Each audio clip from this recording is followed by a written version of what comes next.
دوسری ایک بات جس کے اوپر آپ بہت زیادہ فوکس ہے، جس پہ آپ بولتے ہیں اور آپ کہتے ہیں کہ یہ جو عدالتی خلا ہے یہ ناجائز چیز ہے، یہ نہیں ہونی چاہیے عدالتی خلا. اب عدالتی خلا بھی ظاہر ہے عدالت میں ہو رہی ہے، نمبر 1. نمبر 2 یہ کہ اس کا ایک جو ریلیجس آسپیکٹ ہے عدالتی خلا کا، حضرت ثابت بن قیس کی بیوی کا واقعہ ہے جنہوں نے آپ صلی اللہ علیہ وسلم کی بارگاہ میں حاضر ہو کے عرض کی کہ مجھے اپنے شوہر کے یعنی ان کے دین اور اخلاق پہ کوئی اعتراض نہیں، مگر میں ان کے ساتھ نہیں رہ سکتی. جس میں نبی صلی اللہ علیہ وسلم نے کہا کہ مہر دو اور آزاد کر دیا، طلاق ہو گئی. تو یہ اگر نبی صلی اللہ علیہ وسلم نے خلا کو جائز قرار دیا ہے، نبی نے ان کے شوہر کو بلایا، بخاری کے الفاظ ہیں طلقها، ان کو طلاق دو، فطلقها، انہوں نے طلاق دی ہے. تو یہ تو میری تائید ہو رہی ہے کہ نبی صلی اللہ علیہ وسلم نے خود دے دیتے ان کو کہ ٹھیک ہے تم نہیں رہنا چاہتی، ان کے شوہر کو بلا کے کہا کہ طلاق دو ان کو. آپ نے ان کے شوہر نے طلاق دی ہے کہ نان نفقہ کا پرابلم کوئی نہ ہو، نان نفقہ پورا ہے. وہ کہہ رہی ہیں کہ ان کے دین میں ان کے اخلاق میں کوئی پرابلم نہیں ہے، نان نفقہ بھی ہو رہا ہے، لیکن میں ساتھ نہیں رہنا چاہتی. تو میں کب اس کا انکار کر رہا ہوں؟ اگر کوئی خاتون عدالت میں جاتی ہیں، مجھے جمشید بالکل پسند نہیں ہے، میرے شوہر کا نام جمشید ہے، خلا لے لیتی، بہت توند اس کی باہر نکلی ہوئی ہے، یا جو ہے وہ بد اخلاق ہے، یا اس سے بدبو آتی ہے مجھے، اور جج بلا کے اس کے شوہر کو کہہ دے کہ اس کو چھوڑ دو اور شوہر چھوڑ دے، تو ہمیں اس پہ کوئی اعتراض نہیں ہے. ٹھیک. اعتراض اس پہ ہے کہ نبی صلی اللہ علیہ وسلم تو اس کی زوجہ کو، حضرت ثابت کی زوجہ کو طلاق نہیں دے رہے، جمیلہ بنت ثابت کو طلاق نہیں دے رہے، بلکہ آپ صلی اللہ علیہ وسلم سے بڑا کون ہو سکتا ہے؟ ادھر بلا کے ان کے شوہر کو کہہ رہے ہیں کہ ان کو چھوڑ دو، یہاں عدالت بلا کے شوہر کو نہیں کہہ رہی کہ چھوڑ دو. چھوڑنا اگر شوہر سے دوسری بات یہ ہے کہ قرآن سے کیا پتہ چلتا ہے؟ بخاری سے پہلے تو قرآن ہے نا. اس پہ تو میں نے مثال 1.5 گھنٹے کا پورا ایک کلپ، پورا ایک جو انجینئر علی مرزا نے جب یہ کہا تھا نا خلا یک طرفہ بھی ہو جاتا ہے، اس میں نے پورے مدلل ایک کلپ ریکارڈ کروایا ہے، اس میں پورے ریفرنسز کے ساتھ کہ قرآن سے بھی صاف پتہ چلتا ہے کہ خلا ایک ایگریمنٹ ہے. فلا جناح علیہما فی مفتدت بھی، میاں بیوی پہ کوئی گناہ نہیں ہے کہ عورت کچھ پیسے شوہر کو دے اور فدیے کے طور پہ اپنی جان چھڑا لے. فدیہ 2 طرفہ ایگریمنٹ کا نام ہے. ٹھیک. کبھی بھی فدیہ ایسا نہیں ہوتا کہ یک طرفہ ہو. ٹھیک. فدیہ کا لفظ بتا رہا ہے، اور بھی بہت سارے دلائل اس میں دیے ہیں. اچھا ان دلائل کو ایک طرف رکھیں، فرض کر لیں کہ عورت کے پاس بھی ایک طرفہ خلا کا حق ہے، تو میاں بیوی میں اور گرل فرینڈ بوائے فرینڈ میں فرق کیا رہے؟ سر میرا سوال سب سے بڑا اعتراض میرا یہ، آپ نے کہا سب سے گرل فرینڈ کے پاس ہر وقت کی آپشن ہے جب چاہے ٹاٹا کر کے چلی جائے، بیوی کے پاس بھی ہر وقت کی آپشن ہے جب چاہے شوہر کی مرضی کے بغیر چلی جائے. وہ ایک بات، حلالے کو حرام کہا جاتا ہے، بالکل. کیوں حرام ہے؟ ایگریمنٹ والا حلالہ. ٹھیک. تو سوال پیدا ہوتا ہے عورت کے پاس معین ہے جس میں ایگریمنٹ کیا جائے کہ بھائی میں 3 طلاقوں کے بعد ایک مرد سے نکاح کر رہی ہوں، اور اس کو ایگریمنٹ کر کے پابند کر لے کہ تم نے مجھے لازمی چھوڑنا ہے. تو اس تکلف کی ضرورت کیا ہے؟ وہ رات گزارے شوہر کے ساتھ، اگلے دن کورٹ سے خلا لے، پرانے والے کے ساتھ نکاح کر لے. ایگریمنٹ کی ضرورت کیا ہے اس کو؟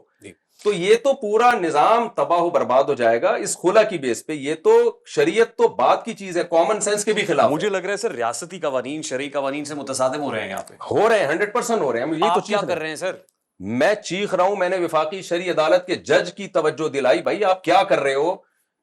اور میں تو ممبر پہ ہی کہہ، اسلامی نظریاتی کونسل کے لوگوں سے بھی میں نے کہا ہے، اسلام تو ہلتے ہی نہیں ہے. تو کیا کریں؟ اسلامک جورسپروڈنس کے اندر ریاست کا قانون پہلے ہے، جو ریاست اسلام سپیریئر، ایسا نہیں ہے.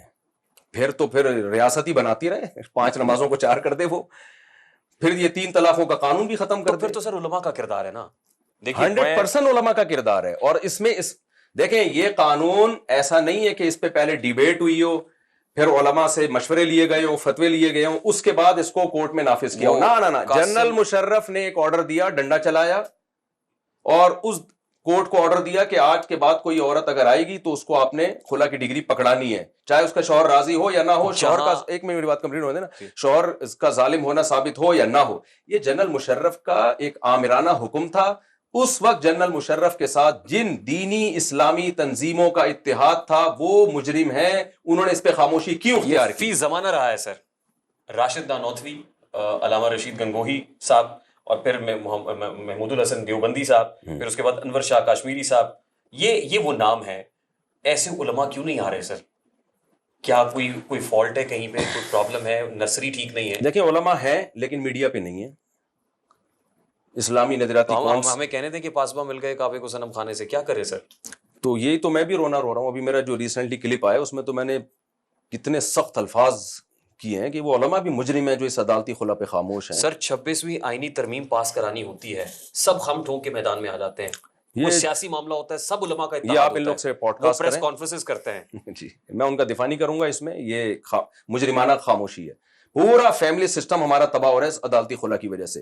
کل ایک کلپ میں نے ان کے ساتھ بھی شیئر کیا, ایک آدمی نے 1.5 کروڑ کی دکان اپنی بیوی کے نام کر دی محبت میں, اگلے دن بیوی نے کورٹ خلا لے کے نکل گئی. کیا مطلب, جب یہ خبریں لوگوں کے پاس جائیں گی, کوئی آج ہماری سوسائٹی کا ایک حسن ہے, مرد کو پتا ہے تو میری بیوی ہے, جب تک میں نہیں چھوڑوں گا یہ نہیں جائے گی, وہ جائیدادیں بھی دیتا ہے اس کو, وہ زندگی بھر اس کے ساتھ نباہ کرتا ہے, اس کے بچوں کو پالتا ہے. مرد کو اگر یہ خطرہ ہو کہ کسی بھی وقت یہ مجھے چھوڑ کے جا سکتی ہے, اس کو وہ گرل فرینڈ کے طور پر اس کے ساتھ معاملہ کرے گا, میں نے ایک انسیومنٹ کے طور میں پہ. نے آپ کا خطاب سنا ہے سر. بات یہ ہے, آپریشن بنیان المرصوص کی فتح پہ مفتی طارق مسعود صاحب بارڈر پہ پہنچ جاتے ہیں, مفتی منیب الرحمان صاحب سہیل بڑائی صاحب کے کالم لکھنے پہ دفاع میں آ جاتے ہیں, لیکن یہ جو مینڈیٹری ایشوز ہیں, پرٹیننٹ ایشوز ہیں, ان کے اوپر مجرمانہ مانی خیز خاموشی کیوں ہے؟ دیکھیں جو خاموش ہیں یہ ان سے پوچھیں, میں خاموش نہیں ہوں. میں اتنا بولا ہوں اس پہ, عدالتی خلا پہ اتنا بولا ہوں کہ شاید ہی کوئی اتنا بولا ہو. میں آپ کا فوکس چلے عدالتی خلا, 4 شادیاں, یہ سب ہے, لیکن اگر کسی جگہ پہ انجسٹس ہو رہا ہے, ہاں ٹھیک ہے, ابھی یہ جو فارم 47 کی گورنمنٹ کی بات کی جاتی ہے یا اور دیگر سیاسی, تو کیا علماء کا کام صرف انہی معاملات کے اوپر بات کرنا ہے یا اوور آل سماج کے اندر جہاں جہاں بگاڑ ہے اس کے اوپر جہاں جہاں بگاڑ ہے سب پہ, جہاں مجھے موقع ملتا ہے, میرا خیال ہے میں نے تو اس پہ بولا ہے. آپ کوئی بتائیں کہ کون سا ایسا موضوع ہے جب بگاڑ آیا تو میں نہیں بولا اس پہ.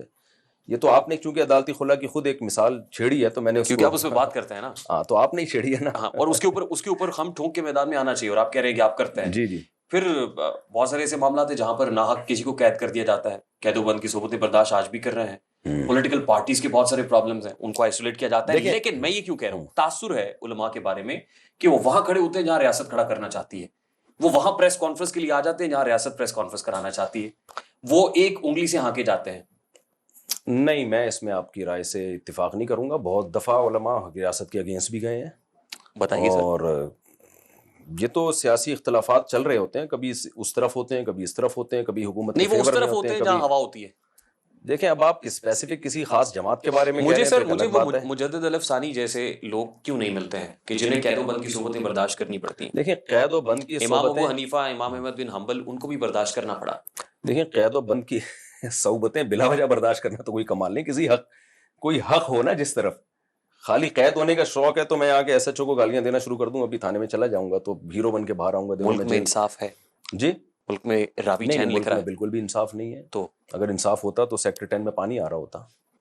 تو کیا ہم اپنا آج ہی ہم دکھڑا اپنا جو ہے نا ایم ڈی کے پاس گئے ہیں کہ بھائی ایک مہینے پانی نہیں آ رہا اور 30 ہزار کے ٹینکر ڈل رہے ہیں, تو کچھ اللہ کو مانو. تو انصاف ہوتا تو یہ تھوڑی ہوتا ملک میں. پرابلم ہے نا. اور کسی علاقے میں اتنا آ رہا ہے کہ نہریں بہ رہی ہیں. اچھا, یہ جب بھی ان کے پاس میں گیا ہوں نا, افسران بالا کے پاس, کوئی بھی مسئلہ لے کے, انہوں نے ایک ہی بات کی ہے, آبادی کم کریں. ہمارے گٹر یہاں ابلتے رہتے تھے, آپ بھی تھے میرے ساتھ. آبادی بہت زیادہ ہے. میں نے کہا کیا بچے گٹر کی لائنوں میں پھنس رہے ہیں, اتنے پیدا ہو گئے ہیں, گٹر بند ہے, آپ بھنگی کو بھیجیں صفائی کروائیں, نئی لائنیں ڈلوائیں, تو کیا بچے پھنس رہے ہیں؟